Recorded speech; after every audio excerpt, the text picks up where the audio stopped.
Friends, so this is the next video, and in this video we are going to learn a new type of tense, that is future continuous tense, right? In the last video we have already learned simple future tense, right? पहले समझते हैं कि future continuous tense का use क्या है। देखो, future continuous tense का use क्या होता है, बेसिकली कोई काम फ्यूचर में हो रहा होगा, यानी कि कॉन्टिन्यूस फॉर्म में होगा। तो इसी तरह से आप समझ सकते हैं कि कॉन्टिन्यूस यानी कि फ्यूचर में वो चीज हो रही होगी, मतलब स्टॉप नहीं हुई होगी, कंटिन्यूस चल रही होगी। ठीक है, तो आपको समझना है कि कॉन्टिन्यूस जितने भी टेंस हैं उसमें क्या वो एक्शन हो रहा होगा।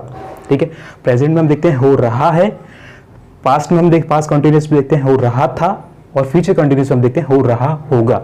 ठीक है, इसी तरह से फ्यूचर कॉन्टिन्यूस टेंस को पहचानने के लिए हम क्या करते हैं, आइडेंटिफिकेशन यानी कि पहचान का यूज करते हैं। ठीक है, आइडेंटिफिकेशंस हिंदी में जब आप ट्रांसलेशन करेंगे तो आप देखेंगे रहा होगा, रही होगी, रहे होंगे, खड़े होंगे, बैठे होंगे। इस तरह से हिंदी के सेंटेंसेस में आप ये सब देखेंगे। साथ ही साथ हम देख लेते हैं कि इनमें हेल्पिंग वर्ब्स का भी यूज करते हैं जब हम इंग्लिश सेंटेंसेस को देख रहे हैं जो कि फ्यूचर कंटिन्यूस में बने हुए हैं। तो आप देखेंगे विल बी इसमें आना चाहिए, V4 यानी कि वर्ब की फोर्थ फॉर्म जिसमें ING का यूज होता है वो आना चाहिए। साथ ही साथ ये दो आइडेंटिफिकेशन हो गई, साथ ही साथ आप फ्यूचर कंटिन्यूस के सेंटेंस स्ट्रक्चर्स को भी देख सकते हैं। इसमें क्या होता है कि सब्जेक्ट जैसे आप जैसे कहते हैं जिस भी पर्सन के बारे जो पर्सन एक्शन कर रहा होगा फ्यूचर में उसको हम सब्जेक्ट कहते हैं। आप जानते हैं subject plus will be plus V4 plus object, ये सिंपल सेंटेंस स्ट्रक्चर है बिल्कुल। They will be sleeping at home, यानी कि वे लोग सो रहे होंगे घर पे।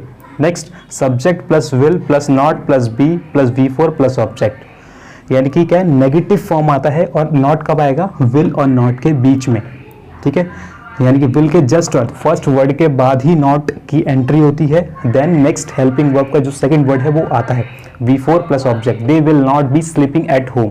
तो इस तरह से क्या नेगेटिव सेंटेंस बनाया जाता है।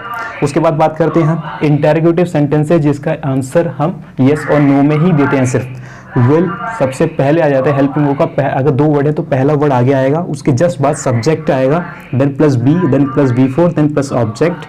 तो क्या हो जाएगा, will they be sleeping at home, क्या वे लोग घर पे सो रहे होंगे। नेक्स्ट, इसी का अगर नेगेटिव सेंटेंस स्ट्रक्चर हम बनाते हैं तो हम देखते हैं कि will subject plus not plus be V4 plus object. तो विल दे नॉट, सब्जेक्ट के जस्ट बाद नॉट आएगा, then be sleeping at home. ठीक है, क्या वे लोग घर पे सो नहीं रहे होंगे। ठीक है, नेक्स्ट WH वर्ड, आप जानते हैं कि WH वर्ड्स का यूज होता है डिटेल में क्वेश्चंस को पूछने के लिए। तो WH वर्ड, कोई भी एक WH वर्ड आप यूज करेंगे, उसके जस्ट बाद will plus subject, then plus be, then plus V4, then plus object. Where will they be sleeping at home, वे लोग कहाँ सो रहे होंगे। तो हम जानना चाहते हैं वो प्लेस कौन सा है। नेक्स्ट, WH वर्ड के साथ अगर नेगेटिव सेंटेंस स्ट्रक्चर आप बना रहे हैं तो WH वर्ड पहले आएगा, then will plus subject, then plus not, subject के जस्ट बाद not, then be, then V4, then object. Why will they not be sleeping at home. ठीक है, तो इस तरह से क्या WH वर्ड्स के साथ हम नेगेटिव और पॉजिटिव सेंटेंस बना सकते हैं। साथ ही साथ इंटरोगेटिव सेंटेंस जिसमें हेल्पिंग वर्ब्स का आगे यूज किया जाता है। ठीक है, तो इसमें यस नो में हम आंसर देते हैं, इसलिए हेल्पिंग वर्ब को आगे करके लिखते हैं। जब भी दो हेल्पिंग वर्ब्स यानी एक हेल्पिंग वर्ब में दो वर्ड्स आते हैं तो पहला वर्ड आगे आता है, उसके बाद सब्जेक्ट आता है, देन बी। अगर नॉट आ रहा है नेगेटिव सेंटेंस देखते हैं, सब्जेक्ट हेल्पिंग वर्ब का पहला वर्ड आगे रहेगा, सब्जेक्ट के बाद नॉट होगा। ठीक है, इस तरह से ये चार फॉर्म होती है क्वेश्चंस पूछने की। ठीक है, और आप देख सकते हैं कि इस तरह से सेंटेंस स्ट्रक्चर्स की मदद से ये सेंटेंसेस फॉर्म किए गए। तो आप जब भी फ्यूचर कॉन्टिन्यूस टेंस को देखें तो इस तरह की आइडेंटिफिकेशंस को आप एक तरह से रेफर कर सकते हैं। ठीक है, या फिर सेंटेंस स्ट्रक्चर को देखकर भी आप समझ सकते हैं कि फ्यूचर कॉन्टिन्यूस टेंस है कि नहीं। उम्मीद करता हूं कि आपको ये वीडियो पसंद आ गया होगा और ये सेंटेंस आपको समझ आ गया होगा, ये टेंस टाइप भी क्लियर हो चुका है। मिलते हैं आपसे नई वीडियो में नए टेंस के साथ। Almost we are going to complete all the tense now. Okay, see you in the next video. Till the time keep watching, keep sharing, keep learning.